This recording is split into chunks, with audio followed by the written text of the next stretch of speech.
Manchester United dengan pembelian Cunha 62.5 juta rasanya berjaya mengikat kontrak agak awal jugalah.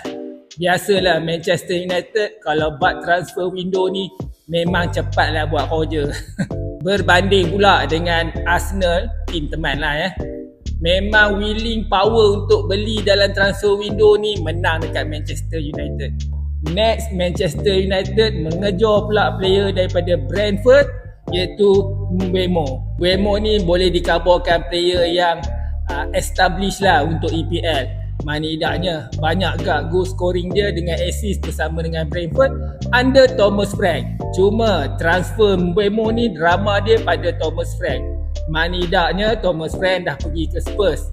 Yang pasti dia mesti ada keinginan nak bawa Mbeumo ni bersama dia di Spurs nanti. Dan kalau Manchester United berjaya bawa masuk Mbeumo, cuma teman nak tekan kat sini kepada player muda Manchester United di posisi yang mungkin akan digantikan oleh Mbeumo iaitu Amad Diallo. Amad Diallo ni player muda, so kecenderungan dia untuk main first 11 tu mestilah kuat.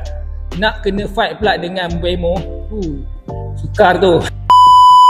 Okey, untuk bab Amorim pula teman nak kabarkan bagi transfer window ni, ini adalah transfer window yang sepatutnya dia dapat semua player yang dia nak. Manidaknya season lepas dia masuk pun tengah season kan. Bagi fan Manchester United, koma kena bersabar lebih lah. Dan season ni teman boleh kabarkan yang Amorim kena restart balik planning dia untuk rebuild team Manchester United. Cuma Manchester United ni agak berbeza sikit sebab apa? Dia tak sama macam Liverpool ataupun Arsenal dalam transfer window ni, di mana dia perlu saling kulit. Dan kalau nak saling kulit ni kena jual player dan beli player. Tapi kita ada 3 bulan transfer window, kemungkinan Manchester United boleh buat dengan willing power untuk membeli player. Bagi Liverpool dan Arsenal pula lebih kepada untuk menambah player bagi mengisi kelompongan yang ada. Transfer window lama lagi nak habis, so banyak drama yang akan keluar. Macam Manchester United, drama dia dengan Arsenal iaitu Gyökeres belum habis lagi. Tapi bagi teman harapkan Gyökeres pergilah ke Manchester United dan Arsenal bolehlah mengikat Sesko. Okey, apa-apa pun rival jangan koyak.